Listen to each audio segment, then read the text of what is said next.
হ্যান্সকি মোটেও তৃষ্ণার্ত ছিল না, তবুও পানির একমাত্র উৎসের উপর তার দখল ছিল। অন্য কোনো কুকুর কাছে আসলেই সে ভয়ঙ্করভাবে তাড়া করে দিত।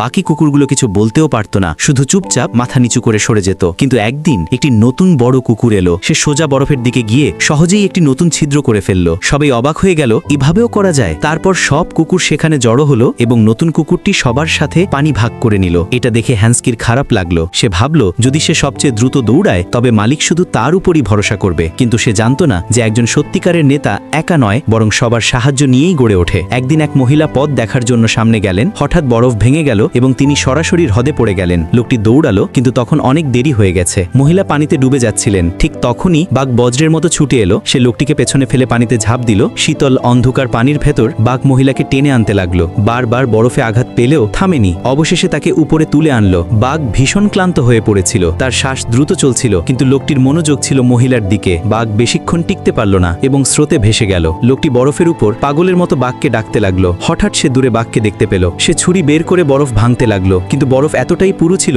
যে ছুরিটাই ভেঙে গেল। লোকটি হাঁটু গেড়ে বসে পড়ল। সে কখনো ভাবেনি যে এই বিশাল কুকুরটা নিজের জীবন বাজি রাখবে। ঠিক তখনই একটি হাত তাকে একটি কাঠি ধরিয়ে দিল। না দেখেই সে কাঠি ধরে বরফ ভাঙতে শুরু করলো। পাল্টে তাকাতেই দেখলো সে আর কেউ নয়, বাঘ। বাঘই তাকে কাঠি দিয়েছিল। এখন যখন মানুষ আর বাঘের মধ্যে সম্পর্ক গড়ে উঠছিল, হ্যান্সকি হিংসা করতে শুরু করলো। সেই রাতেই বাঘ একটি খরগোশ ধরল, কিন্তু পালানোর আগেই হ্যান্সকি তাকে মেরে ফেললো। তারপর হ্যান্সকি বাঘের ওপর আক্রমণ করলো, কিন্তু বাঘ ভয় পেল না। সে দাঁড়িয়ে রইল, সঠিক সময়ের অপেক্ষা করলো। তারপর সরাসরি বাঘের হ্যান্সকির গলা ধরে ফেললো, যেন কোনো খেলনা তুলে নিয়েছে। বাঘ তাকে তুলে আকাশে ছুঁড়ে মারলো। শেষে তার উপর দাঁড়িয়ে বলল, মানতে পারছো তো? অন্য সব কুকুর আনন্দে চিৎকার করে উঠল। হ্যান্সকি বুঝে গেল এখন তার সময় শেষ। সে হেরে গিয়ে চুপচাপ সরে গেল। পরের দিন যখন লিড কুকুর ছিল না, বাঘ বুক চিতিয়ে সবার সামনে দাঁড়ালো। লোকটি তাকে থামাতেও চেষ্টা করলো না। এখন বাকি লিডার হয়ে গেল। আদেশ পাওয়া মাত্র পুরো দল ঝড়ের মতো দৌড়ালো। লোকটি আনন্দে চিৎকার করতে লাগলো, কিন্তু কেউ জানতো না এই প্রচণ্ড শব্দেই শুরু হবে এক ভয়ঙ্কর তুষারভস।